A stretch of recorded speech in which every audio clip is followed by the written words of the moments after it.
ಮತ್ತೆ ಹೇಳುತ್ತೈತೆ ನೀನೇ ರಾಜಕುಮಾರ.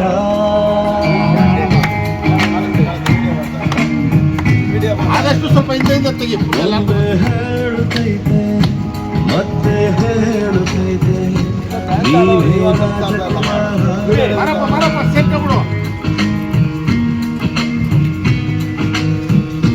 ಹೊಸ ಬೆಳಕೊಂದು ಕಸಿಲಿಗೆ ಬಂದು ಬೆಳಗಿದೆ ಮನೆಯ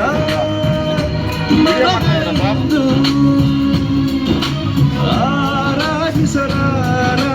ರಾಜರತ್ನ ಆಡಿಸಿ. ಇಲ್ಲಿ ನಂದಿನಿ ಲೇಔಟ್ ಸರ್ಕ್ಯುಲರ್ ಪಾರ್ಕ್ ತೆರಿಗೆದಾರರ ಸಂಘದಿಂದ 51ನೇ ಹುಟ್ಟುಹಬ್ಬವನ್ನು ಪುನೀತ್ ಅವರ ಹುಟ್ಟುಹಬ್ಬವನ್ನು ವಿಜೃಂಭಣೆಯಿಂದ ಆಚರಿಸ್ತಿದ್ದೇವೆ. ಆಚರಣೆಯ ಮುಖ್ಯ ಉದ್ದೇಶ ಏನಂದರೆ ಅವರು ಕೆಲವು ಸಾಮಾಜಿಕ ಮುಖಿ ಕಾರ್ಯಕ್ರಮಗಳನ್ನು ನಮಗೆ ತೋರಿಸಿಕೊಟ್ಟು ಅದರಂತೆ ನಮಗೆ ಮಾರ್ಗದರ್ಶನ ನೀಡಿ ಹೋಗಿದ್ದಾರೆ. ಅವರ ಕಾರ್ಯಕ್ರಮಗಳನ್ನು ಜನಕ್ಕೆ ತಲುಪಿಸಿ ಅದರಂತೆ ನಡೆಯಲು ನಾವು ಜನಗಳಿಗೆ ಪ್ರೇರಣೆಯನ್ನು ಮಾಡ್ತಾ ಇದ್ದೀವಿ. ಎಲ್ಲರ ಪರವಾಗಿ ಹುಟ್ಟುಹಬ್ಬವನ್ನು ಆಚರಿಸ್ತಾ ಇದ್ದೀವಿ. ಪುನೀತ್ ಅಂದರೆ ಅವರು ಒಬ್ಬರು ಆಕ್ಟರ್ ಆಗಿದ್ದರು, ಅನಂತರ ದೇವರಾಗಿ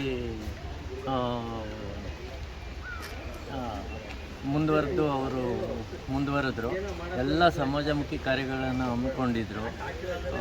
ಅಂಥ ಮಹಾನ್ ವ್ಯಕ್ತಿನ ನಾವು ಇವತ್ತು ಅವರ ಹುಟ್ಟುಹಬ್ಬದ ಪರವಾಗಿ ನೆನೆಸ್ಕೊಳ್ತಾ ಇದ್ದೀವಿ ಅಂತ ಹೇಳೋಕ್ಕೆ ಇಷ್ಟಪಡ್ತೀನಿ. ಗುಣತನಿಗೆ ಅದ್ರ ಬಗ್ಗೆ ಒಂದೆರಡು ಮಾತು ಮಾತಾಡಿ ಸರ್. ಅವರು ಭಾಳಷ್ಟು ಬಡ ಮಕ್ಕಳಿಗೆ, ವಿದ್ಯಾರ್ಥಿಗಳಿಗೆ ಹಾಗೂ ರೋಗಿಗಳಿಗೆ ಬಹಳಷ್ಟು ಸಹಾಯ ಮಾಡಿದ್ದಾರೆ. ಕೆಲವರಿಗೆ ದೇವರು ಕಾಣಿಸ್ದೇ ಇರ್ಬೋದು, ಅವ್ರಿಗೆ ದೇವರಂತ ಅವ್ರನ್ನ ಕಾಣಿಸಿದ್ದಾರೆ. ಅದರಿಂದ ಮಕ್ಕಳಿಗೆ ಅವ್ರು ಕಂಡಿದ್ದಾರೆ.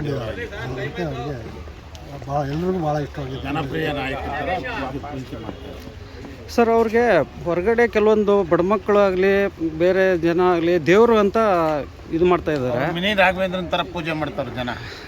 Okay sir. ಆ ಥರ ಜನಪ್ರಿಯ ನಟ ಆಗಿ ಬಯಸ್ಕೊಂಡು ನಾವು ತೆಗೆದಿರೋದು ಕಮ್ಮಿ ಫಿಲಮ್, ಅದನ್ನು ತುಂಬ ಜನದ ಹತ್ರ ಹೊಂದಾಣಿಕೆ ಹೋಗಿ ಅಷ್ಟು ಪ್ರೀತಿಯಿಂದ ಜನದ ಹತ್ರ ಸಂಪರ್ಕ ಮಾಡಿಕೊಂಡು ಅವ್ರು ಅಷ್ಟು ಬೇಗ ಆಗಲಿದ್ದಾರೆ. ಆದರೆ ಪ್ರೀತಿ ಮಾತ್ರ ಎಲ್ಲೂ ಆಗಲಿಲ್ಲ, ಜನದ ಬಾಯಲ್ಲೇ ಇದೆ.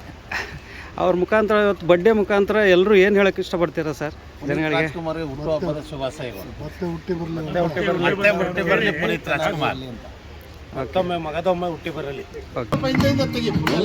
ಹೇಳುತ್ತೈತೆ ಮತ್ತೆ ಹೇಳುತ್ತೈತೆ ನೀನೇ ರಾಜಕುಮಾರ.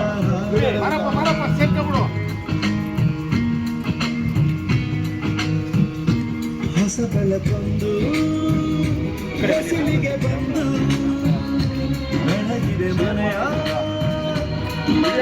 ಬಂದು ರಾಜರತ್ನ